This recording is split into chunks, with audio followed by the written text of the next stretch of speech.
추석 명절 잘 지내셨어요? 예. 많은 사람들이 그러대요. 추석 명절엔 스트레스를 받는다고. 여러분들은 그러지 않았는지 모르겠습니다. 왜 스트레스를 받을까요? 있는 그대로 보여주고 있는 그대로 말하고 느끼면 되는데 아직도 살아남은 나, 자존심 때문이죠. 그래서 비교하고 경쟁하고 또 세속적인 관점 속에서 상대방보다 나아 보이고 싶고, 그죠? 또 나았다고 느끼는 그것으로 이제 승리의 쾌감을 맛보고 싶은데 그것이 안 되기 때문에 그것을 성경은 죽은 자들의 관점이라고 말하는데도 성도들인 우리도 아직 그 가치관을 가지고 살아갈 때가 많습니다. 그래서 상처를 받고 때로는 상처를 줬다라고 이야기를 합니다. 이 시간 말씀을 통해서 이 모든 상처 주님의 말씀으로 깨끗하게 치료되기를 주님의 이름으로 축원합니다. 자, 우리는 오늘 본문에서 그렇게 죽은 자들의 모습을 만나게 되는데요. 7번째 표적입니다. 자, 표적이 7개가 요한복음에 있다고 그랬어요. 이 표적 그러면 뭘 생각해야 된다고요? 복음을 담아준 사건. 그렇죠? 복음을 담아준 사건.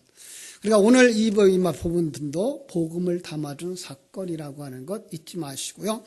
요한복음 1장 50절로 51절에서 말씀하신 것처럼 더 큰 일을 보리라 하신 그 더 큰 일이 여기서 보여져야 됩니다. 더 큰 일, 그것은 바로 하나님의 사자들이 인자 위에 오르락 내리락 하는 것, 바로 하나님의 백성들이 예수 그리스도를 통해서 천국에 올라가는 그 그림이다라고 하는 것. 그런데 오늘 표적의 대상이 어떤 사람으로 나오는가 하면 죽은 사람으로 나옵니다. 그죠? 죽어도 철저하게 죽어서 냄새가 나는 사람, 이렇게 나오죠. 자, 그 사람이 본래 어떤 사람이었는가를 조금 살펴보죠. 3절로 가요. 11장 3절에 보면은 이에 그 누이들이 예수께 사람을 보내어 이르시되 주여 보시옵소서, 사랑하시는 자가 병들었나이다. 사랑하시는 자, 이렇게 중요한 단어를 이 이야기 속에 딱 심어두었어요. 예, 성경은 이렇게 중요한 진리를 담아서 우리에게 주신 거예요. 성경에 보이지 아니하는 하나님과 그의 나라, 그 하나님이 일하시는 것, 이걸 보이는 어떤 것들에다가 담아주셨어요. 인물 속에다가, 그리고 사건 속에다가, 그리고 비유 속에다가 담아서 주심으로 말미암아서 다른 사람들은 성경을 보아도 하나님의 일하심을 보지 못하게 만들었고, 누구에게만 이게 보여졌어요? 어린아이 같은 우리들에게. 그죠? 그래서 성경은 어린아이와 같지 아니하면 천국에 들어갈 수 없다 그랬어요. 바로 어린아이들, 자기는 완전히 하나님을 의지하지 않으면 안 되는 존재인 줄을 아는 사람들이 성도라고 하는 사실인데 우리들에게 보여주셨습니다. 그런데 여기서 쓰인 단어를 가만히 찾아봤더니 그 친구라고 하는 뜻으로 쓰였어요. 혼 필레오스라고 했어요. 사랑하시는 자라는데 그 사랑이라는 말을 친구 간의 사랑이라는 필레오를 썼어요. 여러분 기억하시죠? 성경 속에는 사랑이라는 단어가 4가지 종류가 나온다는 거. 그죠? 하나는 에로스죠. 세상 사람들이 생각하는 남녀 간의 사랑. 육체적 사랑, 그걸 갖다 에로스라는 단어를 쓰고요. 또 하나는 이제 스톨게라는 단어를 쓰는데 그게 혈육관계 속에서의 사랑. 그래서 부모와 자식의 사랑, 이걸 스톨게라는 단어를 쓰고요. 또 필레오라는 말을 쓰고 있는데 그건 바로 친구 간의 사랑. 그런데 그 친구 간의 사랑이 뭐라고 그랬죠? 친구. 성경 속의 친구. 나에게 있어서 하나도 비밀이 없이 다 가르쳐 주어서 그 사람이 내 상편을 다 잘 알고 다 나눌 수 있는 사람. 그 다음에 하나, 에로스, 아가페. 어떤 사랑이죠? 하나님의 사랑을 대표하는 사랑인데 보이지 아니하는 그 하나님의 존재, 그 하나님의 일하심을 알고 자신을 거기에다 헌신하는 사랑. 이게 바로 아가페의 사랑인데 오늘 여기 사랑하시는 자라는 단어는 친구의 관계에서의 사랑이었다는 거예요. 그 말은 이미 하나님은 그에게 모든 것들을 다 다 전해주어서 그가 다 알게 된 사람이라고 말하는 거죠. 그래서 그 죽은 사람에 대하여 4절은 이렇게 말하고 있어요. 예수께서 이르시되 이 병은 죽을 병이 아니라 하나님의 영광을 위함이라. 하나님의 아들이 이로 말미암아 영광을 받게 하려 함이라 하시더라. 자, 이 병은 죽을 병이 아니고 하나님의 영광을 위함이라 그랬어요. 시간적이거나 사건적으로 보시거나 문자적으로 보시면 오해를 하게 되는 단어죠. 죽지 아니하는 거라 그랬어요. 그죠? 그런데 나사로 죽었어요. 그러면 말이 안 맞죠. 그죠? 그러니까 그렇다는 뜻이 아니죠. 그런데 나사로가 지금 어떤 상황이 벌어지고 있는지를 우리에게 보여주는 거예요. 지난주일 설교 생각하시면 돼요.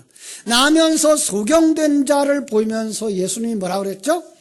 그 부모의 죄로 인한 것도 아니라 그에게서 하나님이 하시는 일을 나타내고자 하심이라. 모든 사람들이 나면서부터 소경인 상황을 지금 소경인 나면서부터 소경되었던 그 사람을 통해서 우리에게 계시하려고 한다라고 했던 것처럼 오늘 이 사건도 그런 거예요. 이 나사로를 통해서 죽었던 자들이 살아나는 그 사건을 통해서 누가 영광을 받으신다? 예수 그리스도가 영광을 받으시게 하려는 거다라는 거예요. 이제 여기에 나사로를 살리러 예수님이 오시는 모습 보겠습니다. 40절 보겠습니다. 자, 한번 10장 40절로 가서 보죠.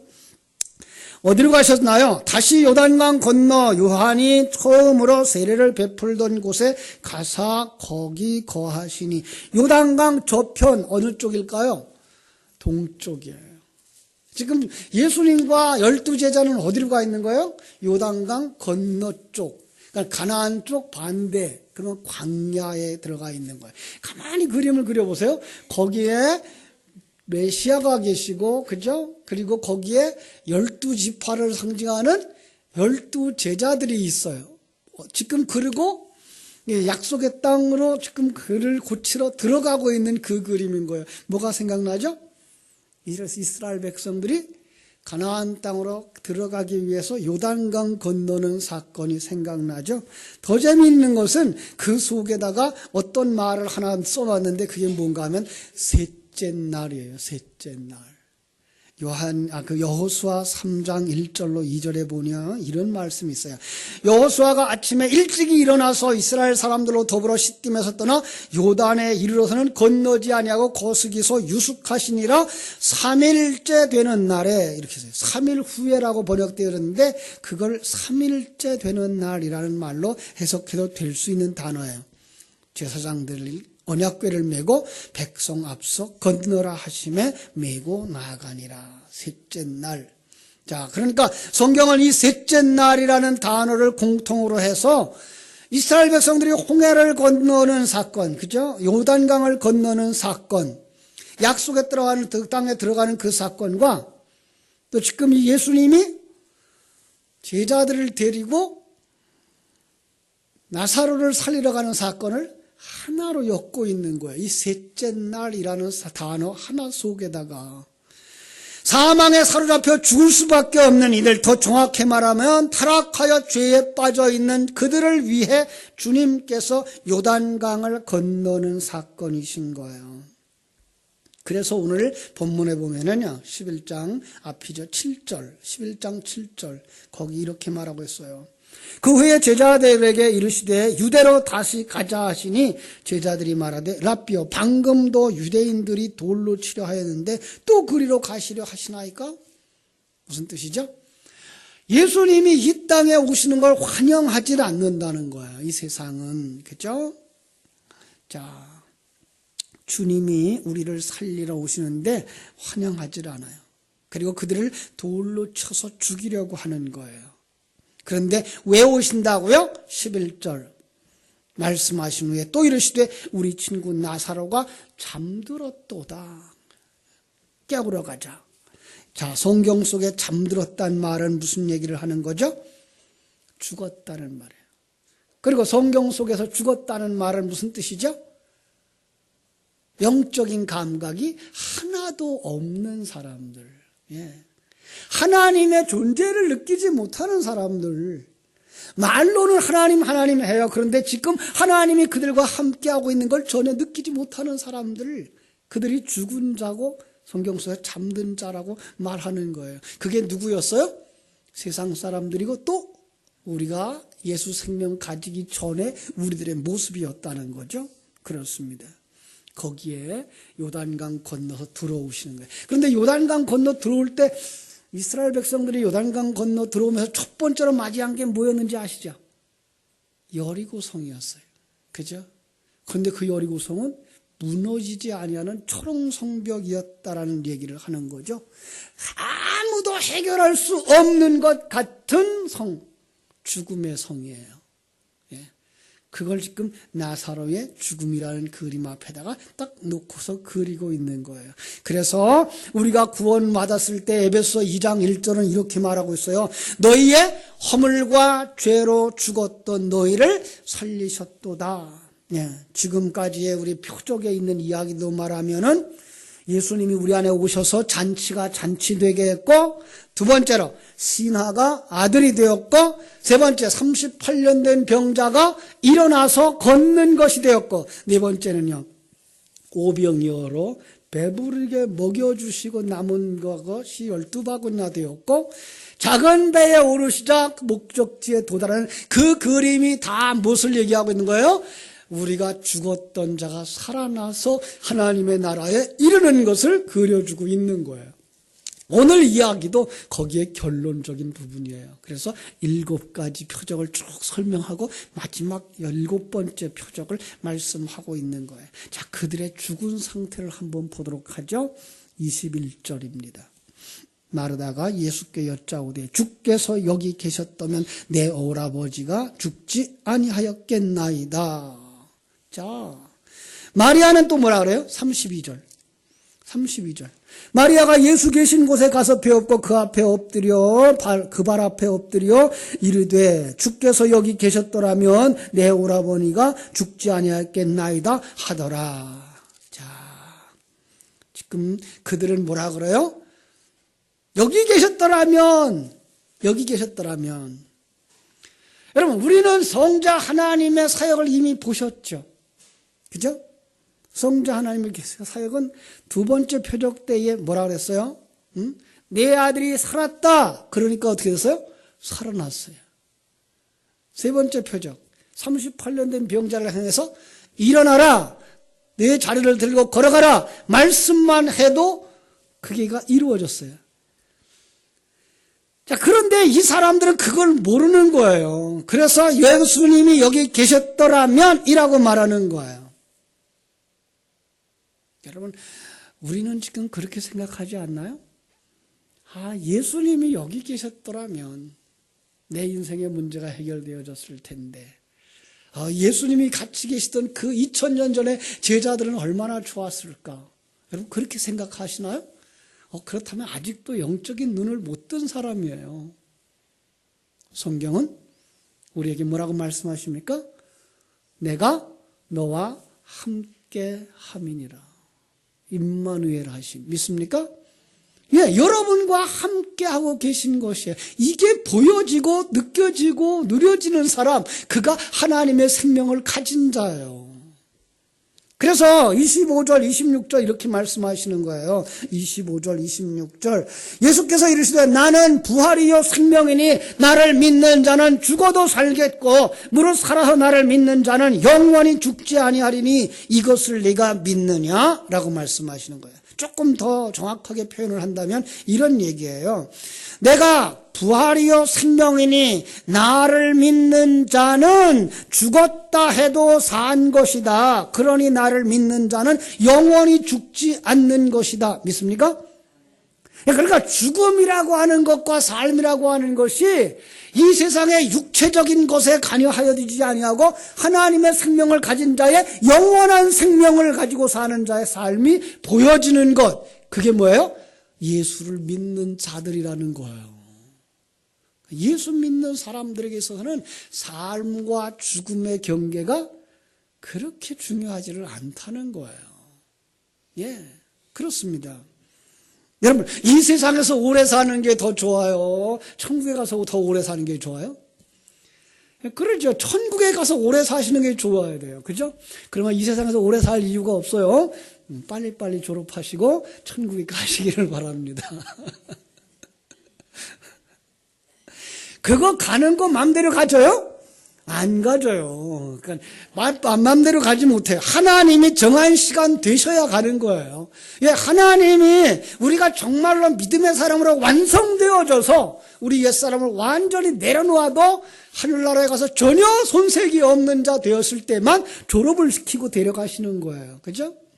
그러니까 그때에 가서는 이 세상에 사는 것보다 거기서 사는 게 더 좋은 삶인 것이 보여지고 그 나라를 사모하며 살아가는 자가 되어지는 것, 이게 믿음인 줄로 믿습니다. 그런데 그들은 뭐라고 생각했어요? 예수님이 안 계셔서 내 오라버니가 죽었습니다 라고 생각을 한다는 거예요. 예수님이 내 곁에 안 계셔서 내가 어려움을 당합니다 라고 생각한다는 거예요. 예수님이 나와 같이 하지 않았기 때문에 내가 감기 들었습니다 라고 생각을 한다는 거예요. 아니요. 하나님은 자기 백성들과 언제나 동행하시는 줄로 믿습니다. 우리 이거 믿고 살아야 돼요. 오늘도 어제도 지난 한 주간 동안도 하나님은 여러분들과 함께 하셨습니다. 믿습니까? 불꽃 같은 눈동자로 여러분들을 지키시고 보호하셨어요.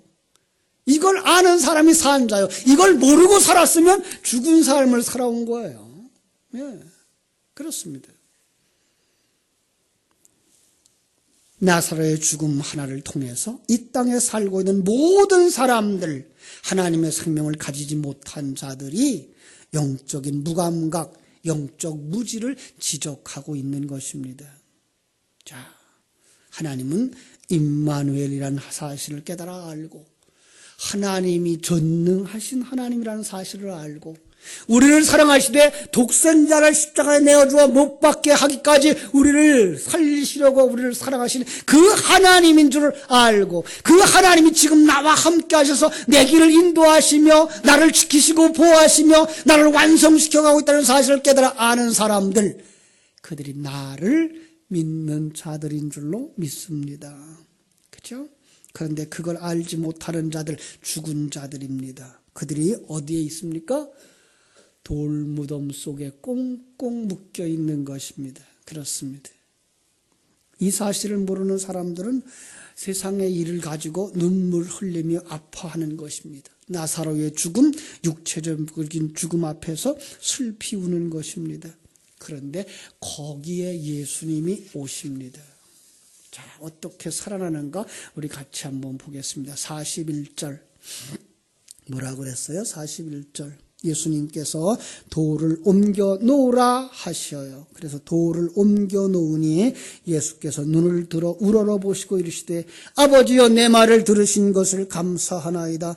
항상 내 말을 들으시는 줄을 내가 알았나이다. 그러나 이 말씀하옵는 것은 둘러선 무리를 위함이니 곧 아버지께서 나를 보내신 것을 그들로 믿게 하려 함이니이다. 아버지께서 나를 보내신 것, 그것은 누구예요? 성자 하나님이십니다. 그래서 이제 주님께서 나사로야 나오라 부르시자 나사로가 동인체로 나왔어요. 수건으로 동인체로 나왔다 그랬어요. 수족을 배로 동인체로, 얼굴은 수건에 쌓였더라. 예수께서 말씀하십니다. 풀어놓아 다니게 하라. 자, 여러분 어떻게 살아났을까요? 어떻게? 지난 금요일 날 제가 그래서 미리 누가복음 16장에 나오는 부자와 나사로의 비유를 통해서 사전에 말씀을 드렸습니다. 생각나십니까? 그 15장, 16장에 5가지 비유로 되어 있는데 마지막 비유가 한 부자가 있어서 참으로 자색옷과 고운 베옷을 입고 날마다 호화롭게 즐기는 사람이 있었고 또 한 사람은 거지인데 이름이 나사로라 부자의 상에서 떨어지는 것으로 배불리려는 사람이었다. 그런데 두 사람이 다 죽었다. 한 사람은 천국에 갔어. 아브라함 품에 들어가고 한 사람은 지옥에 들어간 사람. 자, 참으로 왜 그렇게 누가 천국에 가면 누가 지옥에 가느냐라는 이야기를 할 때 한 사람은 부자이기 때문에 지옥에 갔어요. 그죠? 부자로 사는 사람 지옥에 천국에 하나도 못 가요? 그게 아니고 성경 속에서 부자는 어떤 사람이 부자라고 그랬죠? 요만한 방 한 칸 가지고도 이거 내 거라고 생각하고 이거 잃어버릴까 봐 거기에 목숨 걸고 사는 사람, 그 사람 부자라고 그랬어요. 그죠? 그런데 큰 기업을 가지고도 이것이 내 것이 아니라 이걸 하나님이 내게 맡기신 겁니다 라고 생각하고 살아가는 자들 천직이며, 그들이 자기 것이 하나도 없고 그들은 무엇으로 살아요? 하나님의 입에서 나오는 모든 말씀으로 살기 때문에 그들은 가난한 자 거지라는 표현을 쓴다 그랬어요.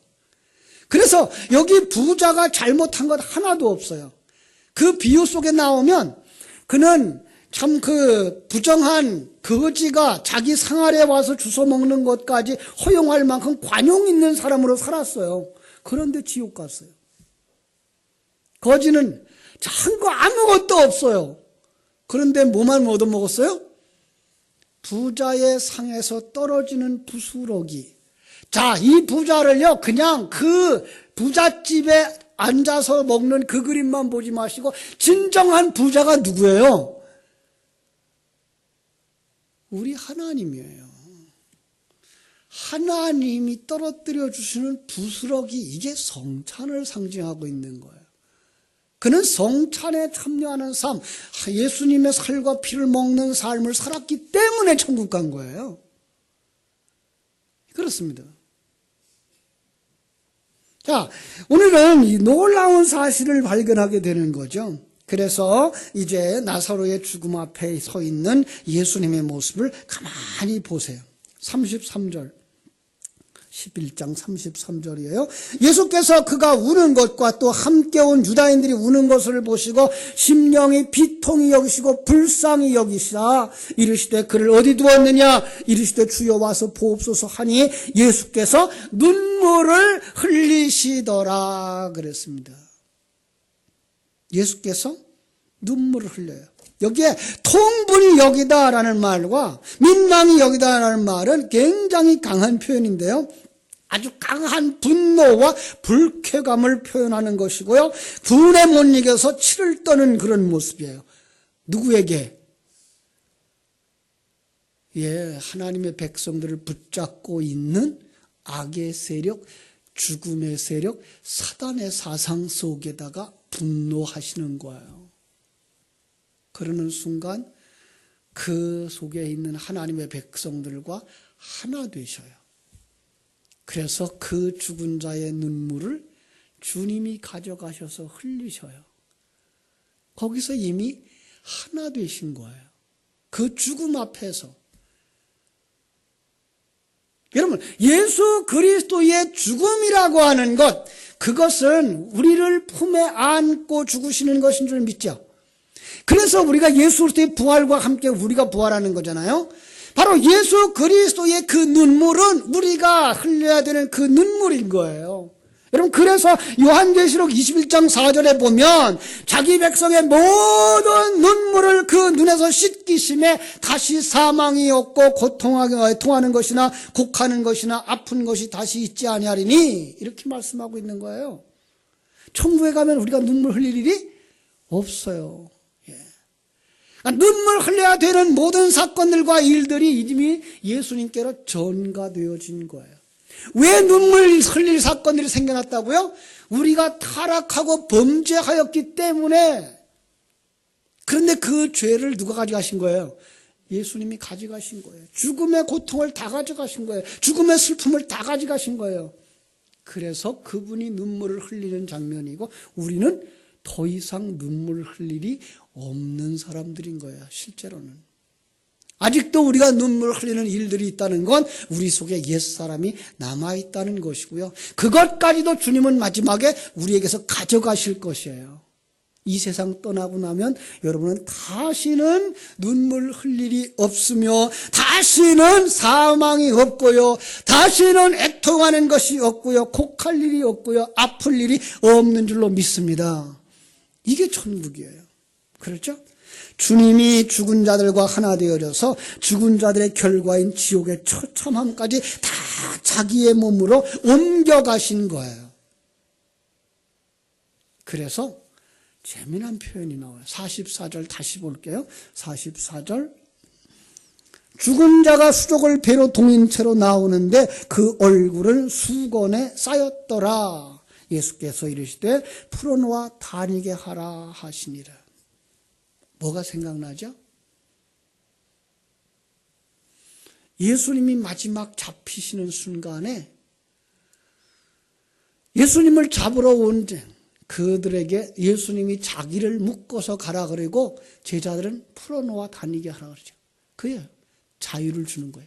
그게 구원이고요. 또 하나, 이 죽은 자가 수족을 배우고 나오는데 그 얼굴에 수건이 쌓여 있는데 그 수건이라는 단어가 요한복음 20장 7절에 예수님의 장례 때에 얼굴을 덮었던 수건과 똑같은 단어를 쓰고 있는 거예요. 이런 하나의 단어를 가지고 그 사건과 이 사건을 하나로 이렇게 딱 매치시켜서 죽었던 자가 살아나는 그 부활은 예수 그리스도의 부활을 하나로 묶어내고 있는 거예요. 그러니까 결국은 나사로의 부활은 예수 안에서 살아나는 성도들의 부활을 이렇게 상징해 주고 있는 단어가 바로 이런 그림 속에 들어가 있는 거예요. 그래서 예수님 말씀하시는 거예요. 나사로야 나오라 부르니까 사망에 묶여있던 나사로, 사단에 묶여있던 우리가 살아나는 것입니다. 영안이 열리는 것입니다. 귀가 열리는 것입니다. 그리고 하나님이 보여지는 것이고 하나님의 계획이 깨달아지는 것이고 그것이 사실인 줄 알아 그 사실 앞에 우리의 인생을 맡기고 살아가는 줄로 믿습니다. 성도들은 이제부터 죽음을 두려워하지 않습니다. 이제는 주님께서 풀어주신 은혜의 자유를 누리며 증인의 삶을 사는 것입니다. 그래서 풀어놓아 뭐하게 하라? 다니게 하라라는 것입니다. 이 땅에 살아있는 우리의 삶은 바로 이 다니는 삶, 증인의 삶입니다. 놀라운 건 주님은 이렇게 말씀을 한 단어 속에다가 여러 가지를 연결시키고 있는 걸 봅니다. 38년 된 병자가 주님의 말씀으로 나을 때도 어떻게 되죠? 일어나 자리를 들고 걸어가라 그러죠. 사도행전 3장에서도 안전뱅이가 일어날 때 발과 발목이 힘을 얻고 뛰어서서 걸으며, 그죠? 걸으며. 그건 뭐예요? 증인의 삶을 사는 것을 의미하는 것입니다. 여러분이 정말 죽었다가 살아났다면, 천국의 소망으로 충만하며 여러분의 삶이 하나님이 함께 하시는 삶인 것이 누려지고 느껴진다면 우리는 뭐 할 수밖에 없더라? 증인으로 살 수밖에 없는 것입니다. 그것이 사도행전 1장 8절이 말하는 것처럼 오직 성령이 너희에게 임하시면 너희가 권능을 받고 예루살렘과 온 유다와 사마리아와 땅끝까지 이르러 내 증인이 되리라 하신 말씀의 성취인 것입니다. 여러분, 그래서 우리는 다시 한번 25절과 26절을 읽도록 하겠습니다. 25절, 26절 뭐라고 되어 있죠? 같이 읽어요. 시작. 예수께서 가라사대 나는 부활이요 생명이니 나를 믿는 자는 죽어도 살겠고 무릇 살아서 나를 믿는 자는 영원히 죽지 아니하리니 이것을 내가 믿느냐? 아멘입니까? 아멘. 기도하겠습니다. 하나님 우리 아버지, 우리가 죽었던 자의 삶 속에서 하나님의 은혜로 말미암아 살아난 자들, 바로 나사로들인 줄로 믿습니다.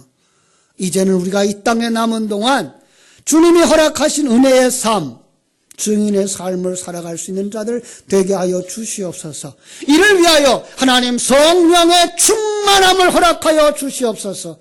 오직 너희가 성령을 받고 담대하여서 예루살렘과 온 유다와 사마리아와 땅끝까지 이르러 내 증인이 되리라 약속하신 하나님, 우리 속에 하늘 생명 충만하게 해주시고 하나님의 임재하심이 누려지게 해주시고 하나님의 계획이 확실하게 믿어지게 해주시고 하나님의 우리와 함께 하셔서 우리를 만들어가고 계심이 너무나도 분명해져서 삶의 모든 환경 속에서 평강을 누리며 아직도 사망의 올무에 얽매여 있고 사단의 사상에 묶여있는 이들을 향하여서 나사로야 나오라 라고 외칠 수 있는 주님과 함께 걸어간 12 제자들처럼 되게 하여 주시옵소서. 우리의 삶이 바로 세상을 향하여서 어둠을 밝히는 등대들이 되게 하시고 세상을 향해서 빛을 비추는 이 세상의 빛들이 다 되어져서 그 역할을 충실하게 감당할 수 있도록 역사해 주시옵소서. 예수님의 이름으로 기도하옵나이다. 아멘.